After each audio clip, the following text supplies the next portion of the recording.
મહુધા મુસ્લિમ સમાજ દ્વારા મહુધા મામલતદાર કચેરીએ આવેદનપત્ર પાઠવવામાં આવ્યું છે. સમાચાર જોઈએ તો મહુધામાં મુસ્લિમ સમાજની વિશાળ વસ્તી આવેલી છે, ત્યારે ગઈકાલે ઘણી મોટી સંખ્યામાં મહુધા બસ સ્ટેન્ડથી મામલતદાર સુધી રેલી યોજવામાં આવી હતી, જેમાં મહુધા પોલીસ દ્વારા પોલીસ બંદોબસ્ત સાથે મહુધા મામલતદાર કચેરીએ આવેદન પાઠવવામાં આવ્યું હતું. શું હતી માહિતી તે જોઈએ સાંપ્રત ન્યૂઝના રિપોર્ટમાં. મહારાષ્ટ્ર રાજ્યના નાસિક જિલ્લાના સિન્નર ખાતે અખંડ હરિનામ સપ્તાહ કાર્યક્રમ રાખવામાં આવ્યો હતો અને તે કાર્યક્રમના વક્તા રામગીરી દ્વારા યોજવામાં આવ્યો હતો.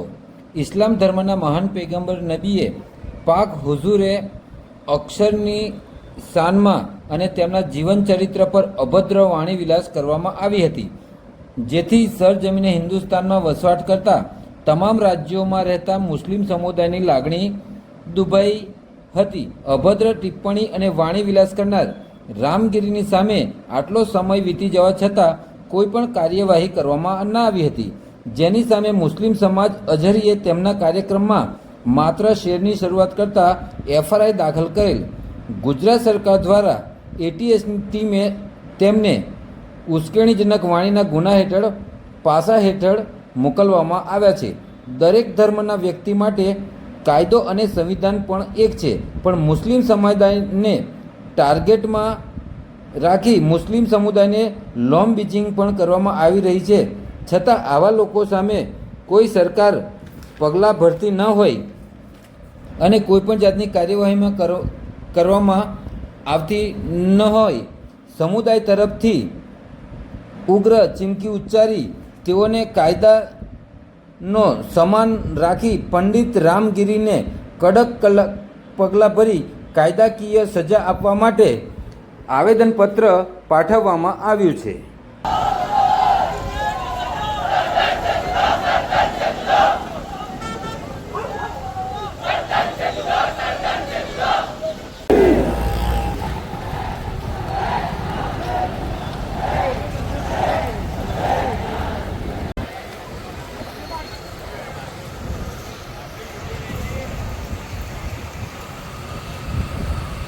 આજ રોજ મહુધા મુસ્લિમ સમાજ તરફથી મામલતદાર સાહેબને જે આવેદનપત્ર આપેલ છે, એ આવેદનપત્ર માનવજાતના મહાન પૈગંબર મોહમ્મદ સાહેબના વિરુદ્ધમાં મહારાષ્ટ્રના એક શેતાન, જેનું નામ હું લેવા માંગતો નથી, એ શેતાને તેમની શાનમાં ગુસ્તાખી કરી ખોટા શબ્દો બોલ્યા.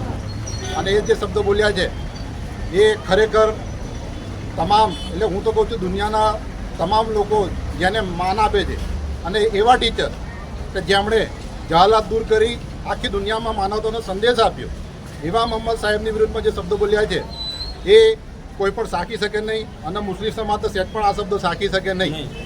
મુસ્લિમ સમાજ ભારતમાં સંવિધાનમાં માને છે, કાયદામાં માને છે, અને કાયદાને માન આપીને આજ રોજ જે આવેદનપત્ર આપેલ છે એ આવેદનપત્રથી મુસ્લિમ સમાજ માંગણી કરે છે કે વહેલામાં વહેલી તકે આ મહારાષ્ટ્રના આ શેતાન, આ આતંકવાદી, આ ટેરરિસ્ટને વહેલામાં વહેલી અરેસ્ટ કરવામાં આવે, એની વિરુદ્ધ ફરિયાદ કરવામાં આવે. અને જે રીતે સલમાન અઝહરી સાહેબને 6 મહિનાથી જેલમાં મૂકવામાં આવ્યા, એવી રીતે આ શેતાનને પણ જેલમાં મૂકવામાં આવે, એવી અમારી માંગણી છે.